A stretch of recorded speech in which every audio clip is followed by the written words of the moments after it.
Today we are going to do a different type of section in the TOEFL. We are going to discuss the TOEFL listening. Thanks, Vardan. So that's a good change for all three of us actually. But today we are missing on our one student. So it's we both. So let's start.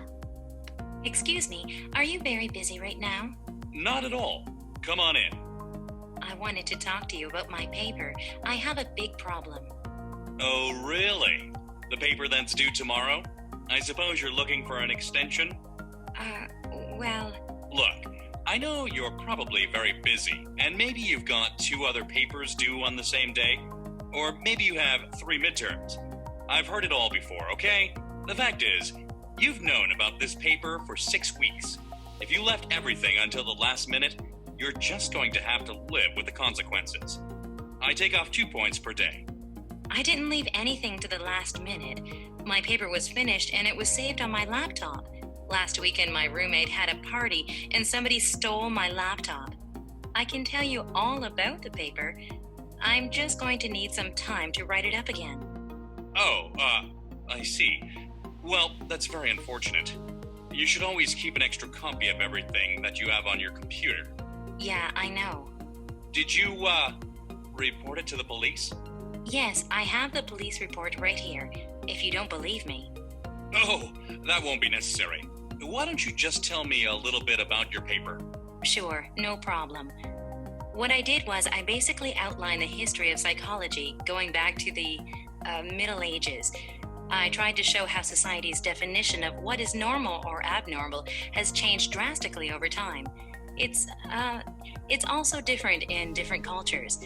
Then I showed how abnormal behavior gets defined as mental illness.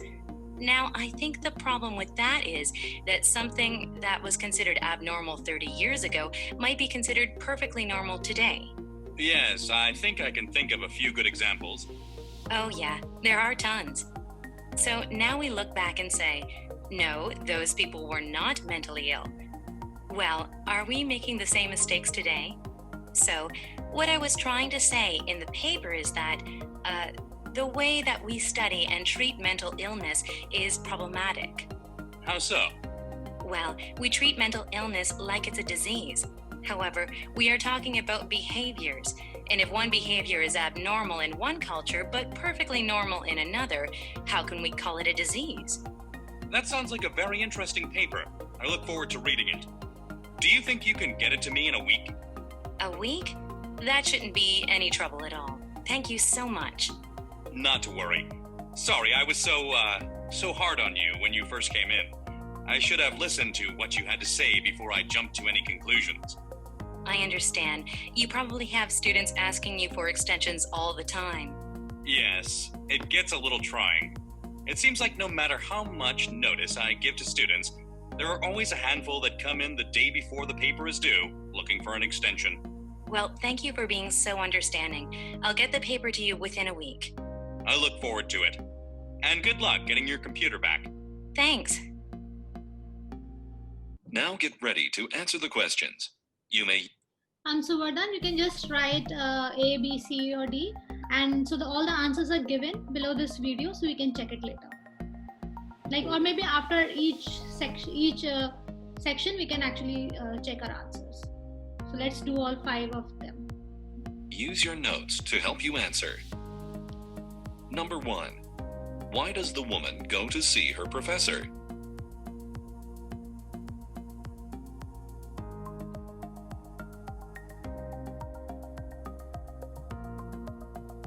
Number 2.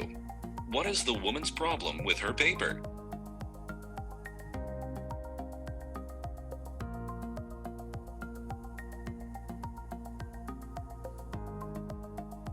Number 3. What was the woman's paper about?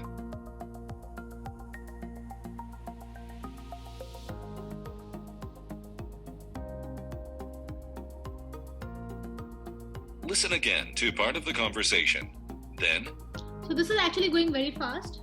Normally it's not that fast. So take 10 seconds more and you can complete whatever is missing for the first 3 questions.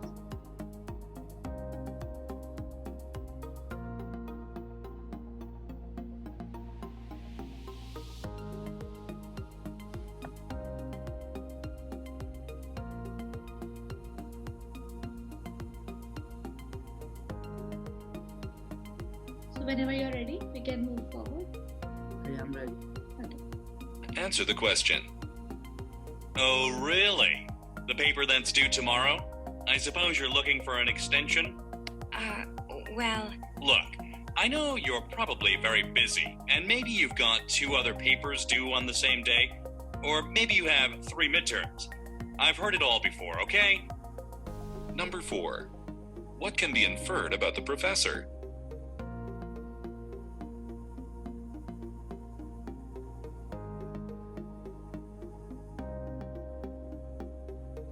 Listen again to part of the conversation.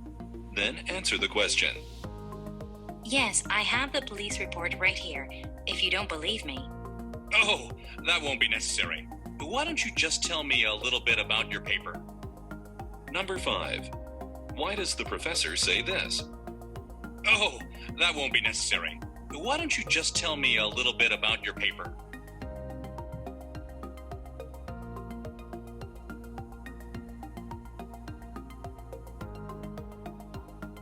Okay. Can you please So- pause it?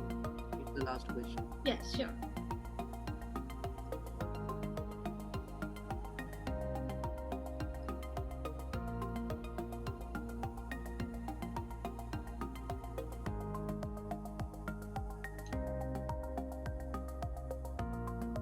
Okay. So first we can actually say our answers before we look at the correct answers. So why don't you go first, Vardhan, for each question, and then I'll go second. Okay. First is C. Yes, same. Second is D. Yes, same. And third is A. Yes. Fourth is A. Mm-hmm. Same here. And fifth is D. So for fifth, I have put B, to offer the student an alternative way to prove that she is not lying. Yeah, I also thought about that. Yeah, so how I I felt that, I can tell you that. Let me start. I have the police report right here, if you don't believe me. Oh, that won't be necessary. Why don't you just tell me a little bit about your paper? So for this line, because he said that, oh, this won't be necessary, why don't you tell me about your paper? So that was the whole sentence that the professor did say at that time. So that indicated me that he want to offer the student an alternative way to prove that she is not lying, because it's not his task to see the police report and something. What he wants to know is whether the student is prepared with the paper or not. Okay. Okay, so let's check the answers. So first is C, then D, then A, and then B. Yes. Okay, so we can go next.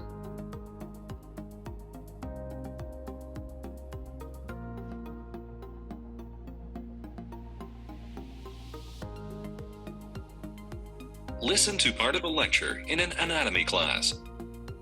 You know how turkey has white meat and dark meat? Well, so do people. Okay, we don't call it meat when we're talking about people, we call it muscle. But that's exactly what you're eating when you eat turkey, the muscle. Personally, I like the dark meat, that is, the red muscle, that, as I'm sure you know, comes from the legs. The white meat, or muscle, on the other hand, comes from the breast and wings. Okay, so that's how the muscle types are distributed in turkeys. Eagles now are the opposite. Their chest and wing muscles are red, and their leg muscles are white. Not that I've ever eaten eagle. Anyway, what can we conclude from that difference in the color of these birds' muscles? Think about the lifestyles of the turkey and of the eagle. Think about what they use their muscles for. Okay, for one thing, the turkey doesn't fly much. When it does fly, it's in short bursts, like maybe to escape a predator. And it's got white muscle in the breasts and wings. On the other hand, it walks and runs around a lot, and it's got red muscles in the legs. The eagle, conversely, flies a lot and only walks in short bursts. And again, it has dark meat in the chest and white meat in the legs. That tells us something about the use of different kinds of muscles for different kinds of activities. Now, here's the science of it. Okay, So we know that white muscle is good for short bursts of energy, like when the turkey has a short stint at flight, and we know that red muscle is good for sustained use, like when an eagle goes soaring over the sea in search of prey. Now, let's look at the composition of the different types of muscle and see why they are so well suited to their purposes. First of all, muscles need oxygen to work, and muscles that are constantly in use need more oxygen. For this reason, these muscles have something called myoglobin. Myoglobin is a kind of protein molecule that stores oxygen. Muscles that are used continuously for standing and walking around have a lot of myoglobin. Incidentally, it's the myoglobin that gives it its dark color. And as you might guess, the white muscle does not have myoglobin. These muscles are used briefly, and then the animal gets tired out. That's because it doesn't have a steady supply of oxygen going to these muscles. So you might be wondering where the red and white muscles are in humans. Basically, most people have about 50% white muscle and 50% red muscle, and it's all interspersed throughout the body. That makes sense when you think about human behavior. Most of the muscles that we use for short bursts of energy are the same as the ones we use constantly. Take our legs. We use them to stand and walk. These are slow, continuous movements, so we would expect to have red muscle there. On the other hand, we also use them to sprint, so we need to have white muscle in there as well. Speaking of sprinting, notice how I said most people have a 50-50 ratio of red muscle to white muscle? There's actually a lot of variation between people. Now, knowing what you know about white muscle and red muscle, what would you expect to find if you looked at the muscles of different types of runners? Would a sprinter's muscles be different from a long-distance runner's muscles? Yes, indeed. It turns out that sprinters tend to have more white muscle than red muscle. Conversely, long-distance runners tend to have more red muscle than white muscle. Now, it's possible to change your ratio of red to white muscle through athletic training. It's possible to change it a little, but you really can't alter it that much. Scientists currently believe that there's a genetic component involved. Now get ready to answer the questions. You may use your notes to help you answer. Number 6. What is the talk mainly about?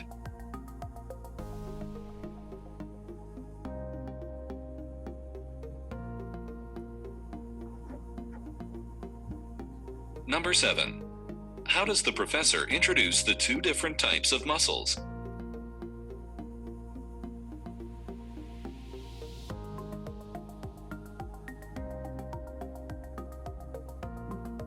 Number 8. Which of the following? I guess we can take some time.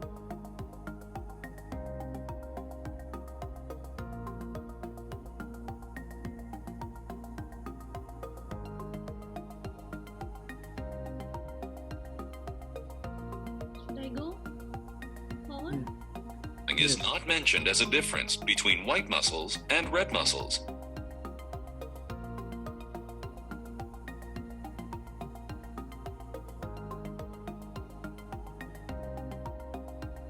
Number 9. According to the professor, how are turkey and eagle muscles different?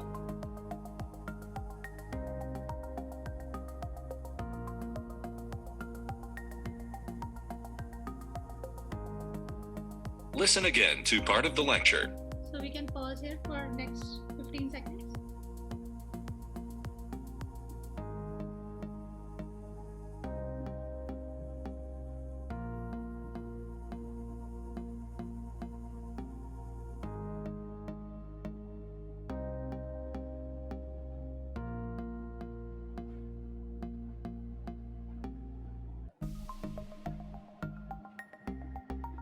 Should I go next?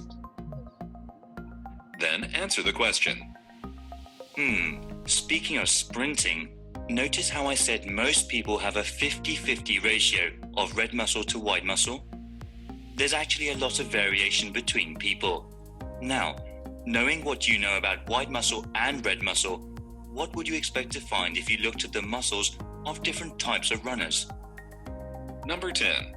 Why does the professor say this? Speaking of sprinting, Notice how I said most people have a 50-50 ratio of red muscle to white muscle? There's actually a lot of variation between people.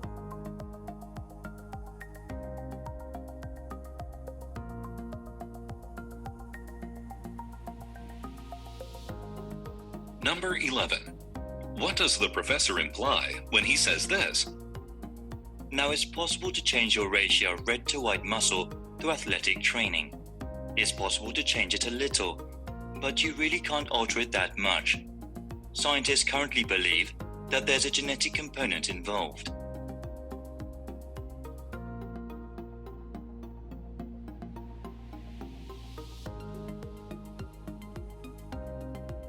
Listen to part of a talk in an Alter it that So I'll pause for next 10 seconds so that we can complete. Okay.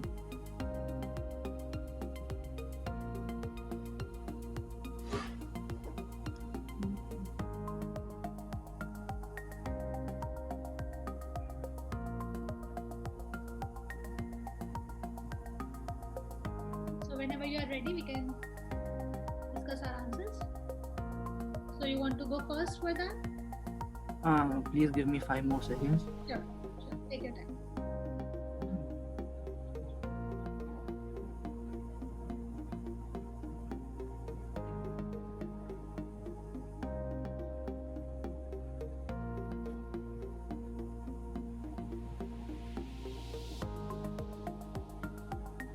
Okay. Sure. So whenever you're ready, start telling your answers. Yes. 6th is B, Same here. 7th C, Same. 8th A.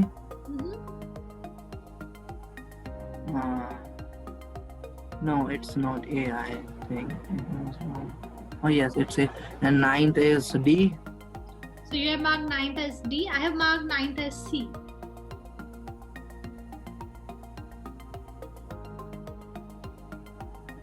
So we Eagles can have red muscles and turkeys have white muscles. in their wings. But in the D option, it says eagles have red muscles and turkeys have white muscles. It's not like that. So both eagle and turkeys have both red types. muscles and white muscles, right? It's just that the one which use wings more have red muscles in their wings and white, and the other one has white muscles in the wings, and the one that uses the legs more has red muscle in the leg, and the another one has a white muscle in the leg. But they both have both the muscles. So that's why I chose the option C, that they have opposite muscle type in their wings. Okay. So And what you have marked for 10th? 10th is A. Okay, so I have marked 10th as B.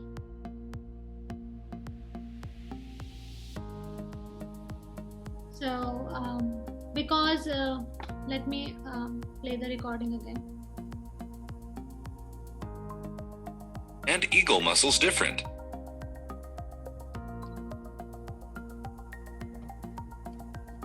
Then answer the question. Now, knowing what you know about white muscle and red muscle, what would you expect to find if you looked at the muscles of different types of runners?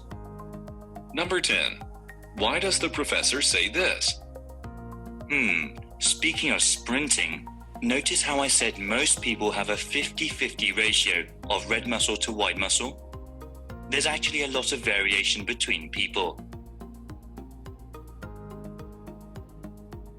Right, so according to me, it was like he wanted to say that most of the people have the same amount of red and white muscles until and unless we are the long runners or the short runners. If we are not that, then most of the people have 50-50 ratio of the red and white. So that was my thinking about the answer. So what did you think about that? I thought that they are saying that the sprinting people have they have different types of muscles as compared to the short runners. So I thought that they are advocating the fact that many people have different types of muscle ratios. So that's why I considered A as an option. Okay, and what I thought is like, because when he says Between people. Now, Knowing what you know about white muscle and red muscle, what would you expect to find if you looked at the muscles of different types of runners? Number 10. Why does the professor say this? Speaking of sprinting, notice how I said most people have a 50-50 ratio of red muscle to white muscle? There's actually a lot of variation between people. So we can actually check this answer because maybe your answer is correct because he mentioned that. Yeah, because first he says that, remember I told you that there are many people who have a 50-50% ratio, and then he says that there may be a lot more variations. Right, exactly. So he takes both of his points, but which point he takes as a major and which point he takes as a minor is a lot more dependent on him. Yeah, so we can check that answer. And what's the last one? I put I put C on it. Okay, and my answer is B. So